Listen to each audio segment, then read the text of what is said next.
আসসালামু আলাইকুম প্রিয় দর্শক ভাই বোনেরা, সবাইকে অনেক অনেক শুভেচ্ছা জানাই আমার গার্ডেন চ্যানেলের পক্ষ থেকে। আশা করি সবাই ভালো আছেন। বাগানের অবস্থা তো দেখছেনই, বর্তমান অবস্থাটা বৃষ্টিও হয় না আর খুব বেশি বাতাস, রুক্ষ শুষ্ক অবস্থা বাগানের। একদম জল দিলেও না দেওয়ার মতন শুকিয়ে থাকে। এই যে আমি ডাটার বীজ দিয়েছিলাম, অনেক দেরি করে অঙ্কুরিত হয়েছে, জল রেগুলার দিতে হয়, এরকম অবস্থা হয়েছে বাগানের। আর এই অবস্থায় আমাদের বীজও রোপণ করতে হচ্ছে, কারণ কিছু কিছু বীজ আছে ফেব্রুয়ারির শেষের দিকে বা মার্চের প্রথম দিকে রোপণ করতেই হয়। ঠিক সময় মতন না করলে আমাদের সবজিটা পেতে দেরি হবে। অনেক বাতাস হয়েছিল, দেখুন আমার আলুর গাছগুলো একদম পড়ে পড়ে গেছে। আলু ধরেছে কিন্তু এখনও আমি উঠাই নাই, গাছ মরে নাই। আর এদিকটায় দেখুন চেরি টমেটো অনেকগুলো পেকে রয়েছে। আজকে আমি উঠিয়ে নেব একটা বতুয়া শাকের গাছ, দেখুন বীজ হয়েছে, এটাকে আমি বীজ হতে দিয়েছি। বীজ পড়লে তারপরে আগামী বছরে শাক অনেক হবে।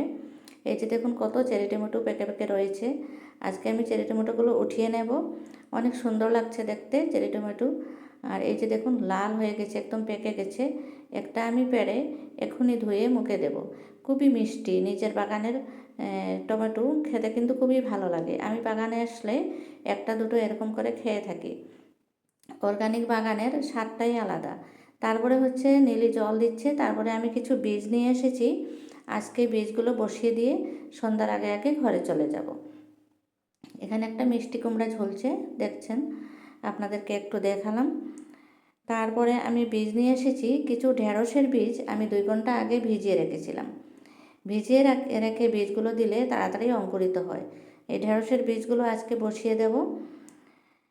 ঢেঁড়সের বীজগুলো ভিজানোর পরে একটু ফোলা ফোলা হয়েছে, তখন অঙ্কুরিত খুব তাড়াতাড়ি হয়। একটু ভিজিয়ে রেখে আপনারা এভাবে রোপণ করবেন।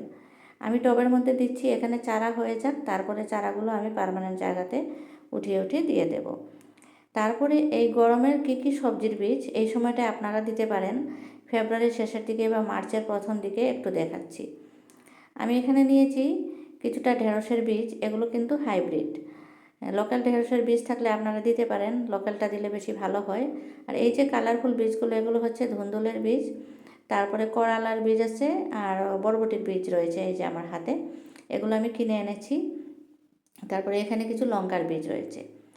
এটা একটু অন্য ধরনের লঙ্কা, একসাথে অনেকগুলো ধরে, এটা ভালো জাতের লঙ্কার বীজ আমি এক জায়গা থেকে চেয়ে এনেছি। আজকে এই বীজগুলো বসিয়ে দিয়ে তারপরে আপনাদের কাছ থেকে আমি বিদায় নেব। এই হচ্ছে আমার বাগানের অবস্থা। আপনারাও বাগান করুন, সবাই সুস্থ থাকুন।